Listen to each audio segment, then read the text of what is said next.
Welcome to Beth Tikkun and back to our study of Joshua. I'm Tim Pell and I'm glad you're here. This week we're in Joshua chapter 2, and after I share what's been on my heart as I've studied, I'll turn it over to David, who will share some thoughts of his own on this week's Torah portion, Toldot, as well as the connections between it, Joshua, and this time of year. So let's get right into Joshua chapter 2, and I'm just going to read through it right now. Joshua, son of Nun, dispatched 2 men, spies, from Shittim, secretly saying, "Go observe the land and Jericho." So they went and arrived at the house of a woman innkeeper whose name was Rahab, or Rahab, and slept there. It was told to the king of Jericho, saying, "Behold, men have come here this night from the children of Israel to spy out the land." The king of Jericho sent to Rahab, saying, "Bring out the men who have come to you, who have come to your house, for they have come to spy out the entire land." The woman had taken the 2 men and hidden them. She said, "It is true the men did come to me, but I do not know from where they are. When the city gate was about to close at dark, the men went out. I do not know where the men went. Pursue them quickly, for you can overtake them." But she had brought them up to the roof and hidden them in the stalks of flax that had been arranged for her on the roof. So the men pursued them in the direction of the Jordan to the crossings, and they closed the gate soon after the pursuers had gone out after them. They had not yet gone to sleep when she came up to them on the roof. She said to the men, "I know that the Lord has given you the land, and that fear of you has fallen upon us, and all the inhabitants of the land have melted because of you. For we have heard how the Lord dried up the waters of the Sea of Reeds for you when you went forth from Egypt, and what you did to the 2 kings of the Amorites who were across the Jordan, to Sihon and to Og, whom you utterly destroyed. We heard, and our hearts melted. No spirit remained in any man because of you. For the Lord your God, He is God in the heavens above and on the earth below. Now I beseech you, swear to me by the Lord, since I have done kindness with you, that you too will do kindness with my father's household, and give me a trustworthy countersign, that you will keep alive my father, my mother, my brothers and my sisters, and all that is theirs, and that you will save our souls from death." Then the men said to her, "Our souls will die instead of yours if you do not relate this discussion of ours. And it will be when the Lord gives us the land that we will do kindness and truth with you."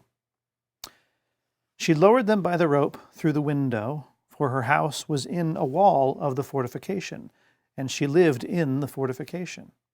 She said to them, "Go to the mountain, lest the pursuers encounter you. Conceal yourselves there for 3 days until the pursuers turn back. Then you may continue on your way."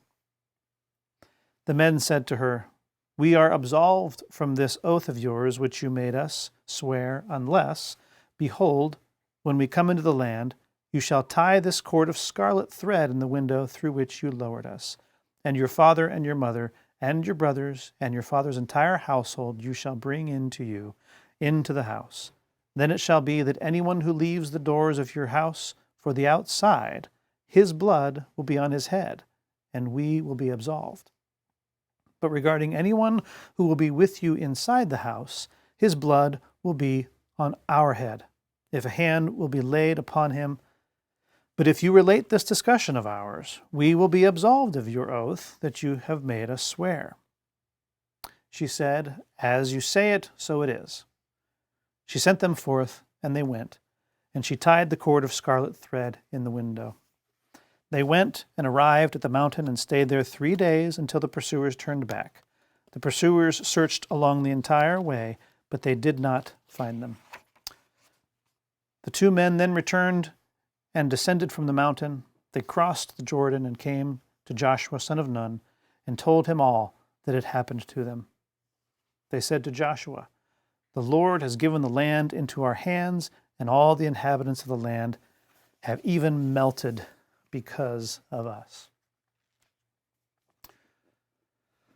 So in the midst of Joshua's leading the conquest of Canaan, we're presented with the story of the prostitute Rahab, a seemingly insignificant individual in this whole grand narrative, but someone who plays a pivotal role in the advancing of the story of Israel.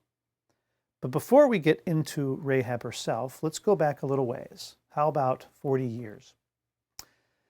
Is this the first time spies were sent into the land? No, of course not.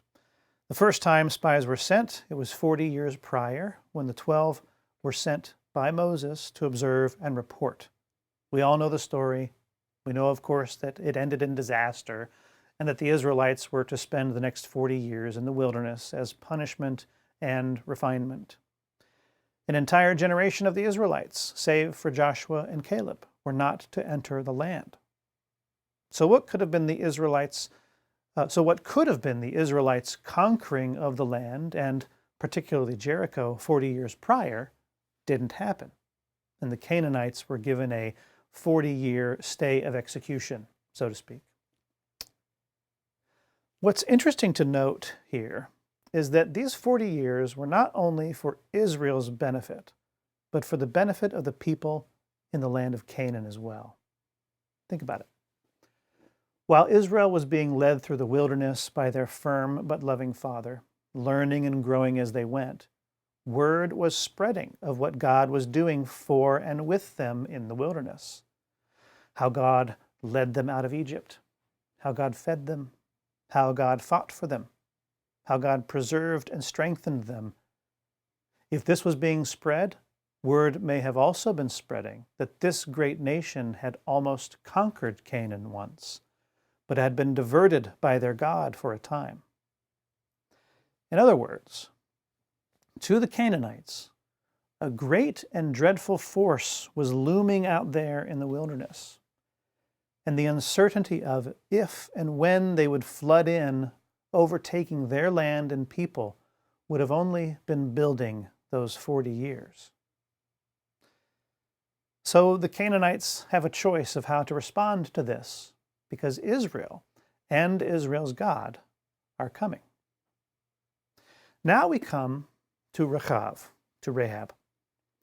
She is a prostitute/innkeeper and the best source of information for spies who are worth their salt.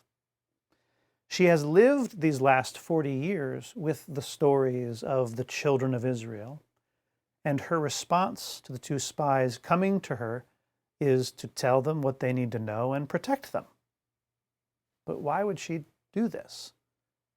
If there's a fearful thing lying in wait on the horizon, why would she welcome it in? I think I know why. Rahab is a slave to sin, a slave who longs to be free, free of her past, free of her present, free of the mistakes she's made and how those mistakes have hurt her and her family. In her present circumstance, she has maintained her strength as best she can, probably compromising herself in order to stay alive and keep her family together. It is a hell of an existence, and she wants out. To her, the stories of the children of Israel were not just terrifying, but captivating. Imagine her relief to hear of a people whose God rescues, redeems, supports, and strengthens. While most of Jericho was only frightened by these stories, hope must have been rising in her steadily over her life. And when she saw grace in the eyes of Joshua's spies, some say they were Caleb and Phinehas, when she saw that grace, she knew her liberation was not so far off. Rahab is a picture of us, of you and me. We're broken, and we've heard of the saving power of God, and we want some of that. Rahab is also a picture of the people in orbit around us who hear about and see how God is saving our lives. I want to look now at verse 11. The verse reads, "We heard and our hearts melted. No spirit remained in any man because of you. For Adonai your God, he is God in the heavens above and on the earth below." What is translated, "and our hearts melted," is the Hebrew vayimas levavenu. The root word for vayimas is the word that means to melt, masas. Mem samech samech, masas. This is the perfect word for what Rahab is most likely longing for. Mem is the letter of transformation and transition. It represents water, that thing that can either cleanse and bring life or destroy, bringing death. Ultimately, it represents humility. Following the mem is not one samech, but two. Samech represents support and a surrounding of protection. And so we see in this word that translates as to melt, humility and transformation, and a double portion of support and protection. Think about that. While there are, of course, exceptions to this, when we melt any of a number of substances, we're applying an exorbitant amount of heat to that so that it forces it into a different state, one which allows us to mold it and to use that substance. And speaking of molds, what two things does a mold do? It keeps the material in place, and it gives the material its new shape. Mem samech samech, transformation, protection, and support. Rahab was ready for a good melting, and she was transformed and protected and supported. She was given a new shape, a new purpose, and because of her humility and courage, she was rewarded. Her descendants include Boaz, King David, and King Yeshua, and her story has been told for thousands of years. So are you ready for a good melting? I'd like to say that I am. There's still some stuff in me that doesn't belong, flecks of some foreign materials that make me impure. Eventually, I know, the remainder of what doesn't belong in me will be cleaned off. But in the meantime, I can be rooting some of it out myself. But I'll need God's help and yours. We will need each other, really, in the work of transformation. Well, that's all I have. And I pray that, like Rahab, you will hear and your heart be melted, so that our great and good God and Father can mold you into the person He wants you to be. Shalom. Hello, everyone, again, and thank you for joining us in our study in Joshua. And in this part where we are tracking the Torah portions with the spiritual seasons of the year and making connections to both Joshua and Yeshua. We've established that we're in the spiritual season likened to young adulthood and early marriage. God is the groom and the bride is humanity, especially those who are in the body of believers. The bride is being given the freedom now to express her own heart toward her groom, going beyond the requirements of the Torah, even. It's one thing to be obedient to the command to love, and it's another thing to simply bring from your own self an expression that has not been commanded. God wants a bride, not a robot, which simply follows instructions. We never put aside the Torah commandments, but as we get to know the heart of the Torah and then learn to walk from that place of deeper knowing and deeper understanding, we put our own little flourishes on that walk, on the Torah, bringing our own unique Thanksgiving offerings, all the while maintaining the letter of the Torah too, which is a given. Hanukkah and Purim are these kinds of additional flourishes that the bride has added to the calendar over the centuries. So it is that Yeshua's work of placing the Torah in our gut and on our heart is the key to this phase of the year. It is from that deeper place of knowing the Torah that we walk now. It's a developing deeper understanding. It doesn't happen all at once. Yeshua guides us into it step by step. The Torah portion this week, Toldot, shows us the fruit of Isaac and Rebekah's marriage. Toldot means generations. What we see is not just a listing of generations, but the story of the generation. Each generation has a story to tell and a role to play in the progressive relationship between humanity and God.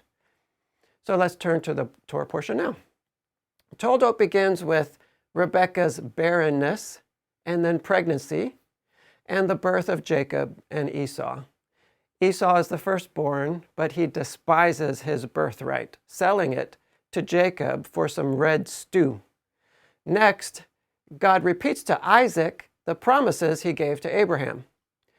There's a famine, and Isaac is told to stay put and not descend to Egypt, as his father Abraham did. But he still has an Egypt-like experience, even while he remains in the land. So to start, he stumbles like his father Abraham did in Egypt, saying that Rebekah, is his sister. After that matter is cleared up, right? That's a misunderstanding with Avimelech. Isaac is greatly blessed and grows to the point that his neighbors, the Philistines, become uncomfortable with his size. Right? You're hearing echoes of Israel developing in Egypt to the point that Egypt is like, yeah, there are too many of them. The surrounding peoples not only get jealous, but there are increasing contentions between Isaac's people and the neighbors concerning such matters as wells and the digging of wells and the filling of wells. Isaac keeps moving until he finds a bit of rest. The story shifts then to Jacob. Isaac, having grown old, wants to give his blessing to Esau, his firstborn, but Jacob and Rebekah conspire together to steal the blessing. Jacob flees Esau's wrath, setting out for Rebekah's family in Padan Aram. So let's shift now and put all of that information on the back burner for a second. Let's shift over to thinking about another aspect of the spiritual season we're in. We're in the season leading up to the Hanukkah story. The background of Hanukkah is the story of how a small ragtag group of religious Jews stood up to the mighty empire of Greece. Antiochus Epiphanes, who was the leader of that empire there, was trying to unify his empire with a common religion and culture. And the Jews were different. Eventually, he declared that Jewish worship was forbidden. Torah scrolls were confiscated and burned. He also prohibited, under pain of death, resting on the Sabbath. It's interesting the choices that he makes for how to squash the Jewish religion, basically. So he says no resting on the Sabbath, no circumcision, and no to the dietary laws. He wanted to make the Jews fit into the larger culture. If you listen to the rabbis talk very much about Hanukkah, you will hear a lot of talk about the root of the struggle really being two worldviews. The humanist worldview pitted against the God-centered worldview embodied in the Torah. Humanism is the idea that I only believe and follow what I can see and what I can understand. Well, that's my version of humanism. Human beings are the ones who define right and wrong. And so to the humanist, an idea has to make sense before they'll give it any weight. So this is placing human reasoning on a pedestal. In fact, it's making an idol of man. To the believer, reality goes far beyond what we can see with our eyes or even what we can understand. We accept that what we can see is limited and that there's much more we're not seeing, at least not directly. The believer says that the God who created us also tells us how to live, and it is He that defines what is right and what is wrong. And sometimes this doesn't make sense to us, right? We have the hok and the hukim in the Torah, which are defined as especially those commandments that we really don't understand at all, right? So this goes beyond human reasoning.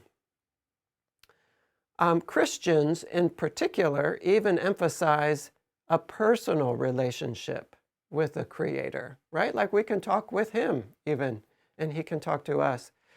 So why am I going through this background now, right? At this point in the calendar? What is the connection to this spiritual season? So Hanukkah, which is usually near Christmas, right? So it's still a ways away, but not that far, is the capping of the season that is happening now.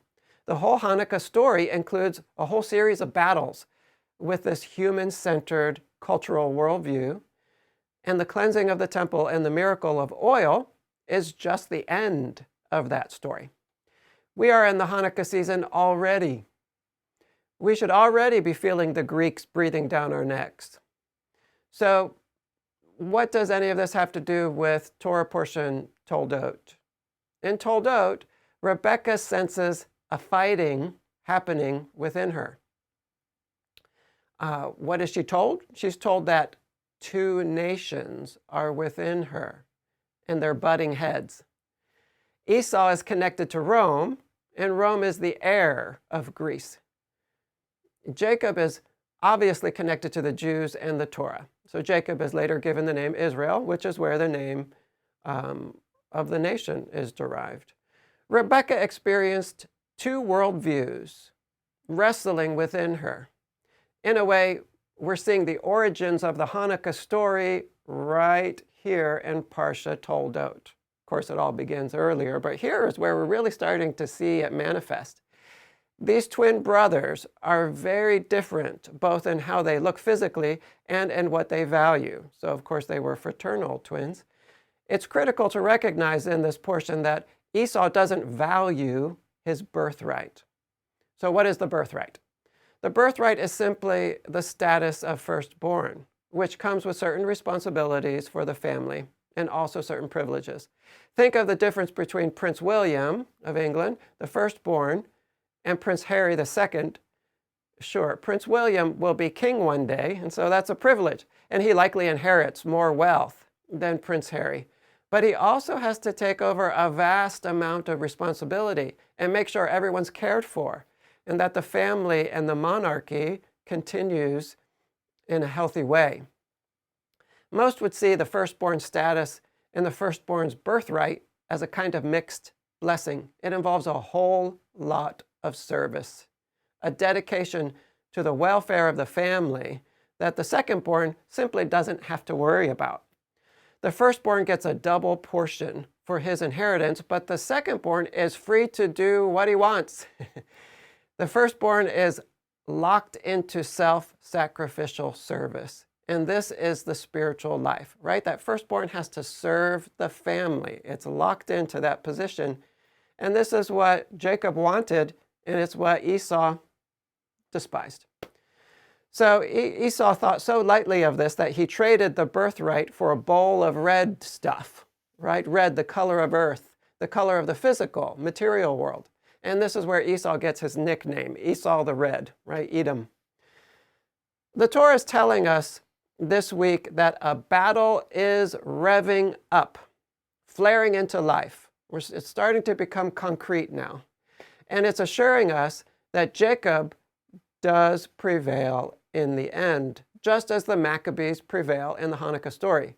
We're being encouraged now, take your stand. Fix yourself in what you know to be true.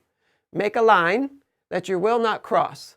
Whatever the fierceness of the dragon that looms on the horizon, say, I don't care that approaching dragon is as big as a mountain and getting bigger every minute. I'm not moving. I'm not crossing over this line. If I die, I die, but at least I'll die fighting.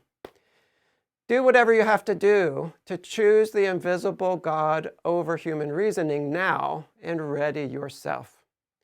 On the one hand, we need to be open to having conversations with those who approach us with genuine interest in our faith. But on the other hand, if they come to attack, Don't waste much time arguing with them. They're too calloused to hear. This battle is not really in the space of the head. Instead of getting bogged down in fruitless discussion, sharpen your spears and simply take your stand for truth. I believe this because the Torah says it, period. One of the messages we are hearing this week is, I'm calling you to the transcendent path.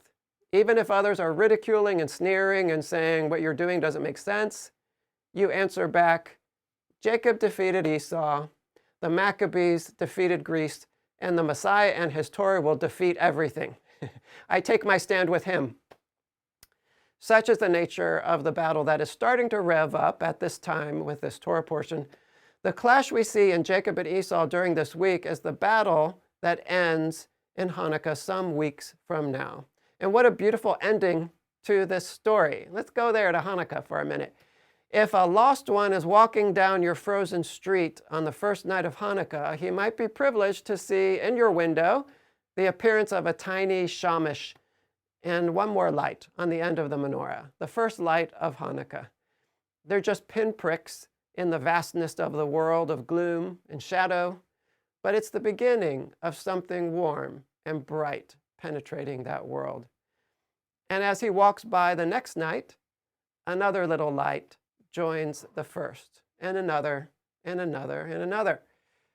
And looking past Hanukkah, we start to sense a change in the world at that time. The days are growing just a touch longer, the nights shorter, just a little bit warmer during the day, and that continues. And before you know it, you've come through to the other side, and there's laughter. There's the joy of Purim, because you trusted, and you put one foot in front of the next, and you kept going, and your light kept growing. And he lifted you to a transcendent place, and eventually the sun came up on a different world and a different you. You know, it's important to keep looking toward the goal. Okay, so we just spent a minute doing that. So let's turn now to Joshua chapter 2 and see if we can make any connections to this discussion. In Joshua 2, we are introduced to Rahab, the prostitute or innkeeper who hides the two Jewish spies, and in doing so, makes a deal to save herself and her family and be joined to Israel, right? So in chapter 2, we're just seeing the deal that she strikes. We've seen before that there is some confusion about whether Rahab was a prostitute or an innkeeper, as these two are apparently the same word, and to her name, Rahab can mean either wide open or proud, which seem rather opposite to me. So that name Rahab, it has a couple of definitions. One is spacious or wide open, and another one is proud. Well, why do I think those seem like they're opposite? Someone who is wide open is able to listen to many perspectives, which requires a kind of humility. On the other hand, someone who is proud is not wide open, but closed, and can only hear their own voice echoing back to them from their sealed-in prison. I think Rahab started proud, but ended up wide open, open to truth. Maybe she even started as a prostitute and ended as an innkeeper, right? There's a reason why we're kind of confused about how we're supposed to think about Rahab. We are in a season of a kind of breaking and cleansing and moving on from one life to another. It is a time of excitement and great growth, but is also a season of battle against that which doesn't belong in that new space. What Rahab teaches us is that as we are moving on and moving forward, on the one hand, we are being sensitive and discerning to set new boundaries for ourselves, but on the other hand, we need to also be open to what God might bring along that might look rough on the outside, but is actually broken and humble on the inside. Let God guide you into the work that will really produce fruit at this time, rather than wasting your time. Grant often quotes Watchman Nee as describing how it is a characteristic of youth to be running around, putting out fires everywhere, exhausting ourselves. On the other hand, it's a characteristic of maturity that we are discerning, knowing our own identity, knowing where our energies will be received well and where they won't be. This is a time to look at the heart of the thing in front of us. What we're looking for is a humble heart, a broken heart, a heart that is open to leading and teaching and guidance, a heart like Rahab's heart. We can waste our energies on that which is destined for destruction, like those sold out to Greek humanism. But among that rabble may be a valuable gem. Rahab may have had a prostitute's appearance and the baggage of a prostitute's life, but she was broken on the inside in the right way, the way that leads to truth and life. She was headed in the right direction. On the one hand, we apply her example to ourselves now, right? But on the other, we see ourselves as Israel rescuing Rahab from the destruction, reaching out to help someone in need. Sometimes we encounter people who we can immediately see have lived a rough life, or a couple that has clearly barely managed to keep it together in their marriage. We know there's a lot of messiness there, and perhaps not a great deal of maturity either. We suspect there's a lot of need there, and we wonder if we'll get sucked into a bottomless pit if we befriend them. By all appearances, we see a muddy shell. But then sometimes if you open yourself to really listen to people like that, and we ourselves are all people like that to some degree, listen beyond the outer condition.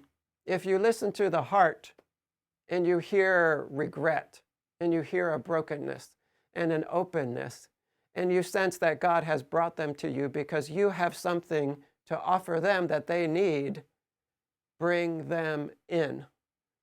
Bring them in out of the cold. Hand them the red cord that brings them into the community and make them one of you. And don't just hold your nose while you're doing it. Fully bring them in and just ignore the outside for a while. So I'm talking about a balance here. On the one hand, we have to know who we are and what kind of work is our kind of work. So we have to be discerning. On the other hand, if God brings someone to you and it's the right kind of person, you need to be open to taking that into your life and bringing that in. It's possible that on the day Rahab was rescued, her clothing wasn't particularly modest, but the heart was right. It will take some time to sew new clothes, so be patient. Don't wag your finger, right? You need to stop smoking. You need to do that. Don't do that. Just model truth and let them take down their giants one at a time, in God's time. Judaism holds Rahab in very high esteem. Tradition even says that Rahab married Joshua. Now we know that this is unlikely because God gave Rahab an even greater honor. In Matthew 1, we see that she married someone named Salmon, and she became the mother of who? Do you remember? Her son was Boaz, the Boaz who himself took a convert as his wife Ruth. So Rahab, the former Gentile prostitute rescued from Jericho, becomes the mother of Boaz, the kinsman redeemer hero of an important story in human history that leads to the birth of King David. And even more, she has the great privilege of being listed in the lineage of the Messiah. Let me make a final application to our specific situation at Beth Tikkun right now. We're learning how to do home fellowships. We need to guard against the human tendency toward cliques. We need to guard against trying to make our situations as comfortable as we can. Comfort is not generally the place of growth. Discomfort is where we grow the most. This discomfort is an important driver of this season leading up to Hanukkah. If your group is pretty homogeneous, maybe there's nothing wrong with that. Maybe that's exactly the way it's supposed to be. And then on the other hand, maybe you need to reach out to some people who are different. Now is the time to broaden your walls. If God has brought someone to you who looks a bit rough on the outside, but as you listen, you hear the right kind of heart, humble heart, bring them in if they're willing to come. As you do, you will learn how to manage the needs and the different needs that are being presented to you with that new person, and how to look past some of the quirks, and you'll be rewarded by touching the soul of someone who has been humbled, someone who has been hurt, but has found a rock in the Lord, someone whose love for the Lord has a depth and freshness to it. And your own faith will be strengthened. Finally, let's think about Yeshua here. In terms of the Hanukkah story, Yeshua was not involved with battling the Romans, but he certainly sparred with the Jewish leaders of the time who had become corrupted by the dominant world culture. He did not try to make friends with them, and he didn't spend a great deal of his time trying to reason with them. He didn't ignore them, but for the most part, he used his tongue as a sword against them. He saved most of his words he saved most of the words he had for them for speaking what he wanted to say, rather than addressing their questions designed to trap him, though he did quickly answer those questions, right? So he would answer their questions, but on the other hand, he didn't spend a lot of time with that. A lot of his time was, really letting them know what was going on in a pretty strong way. And in terms of the Rahab discussion, Yeshua was a friend to sinners. He said that he didn't come for the healthy, but the sick. He allowed a former prostitute to wipe his feet with her hair. He was found in the home of a tax collector. Yeshua was looking at the inside. He saw that Zacchaeus was broken on the inside and ready to get the outside in line with the inside. And he didn't care who saw him with Zacchaeus, even staying in Zacchaeus' home. He ignored the muttering. And this simple gesture, I must stay at your house today, this gesture of acceptance and the knowledge that he had really been seen by someone, made an enormous difference in Zacchaeus' life, right? Someone saw me. Someone saw me as someone other than just a tax collector. Someone saw who I really am inside, right? And that really moved him. How long did it take for Yeshua? One day with Zacchaeus. So we'll end it there, and thank you for listening. May he bless you with much gratitude in your hearts in this time of Thanksgiving, and may he make us into the people he wants us to be. Shalom.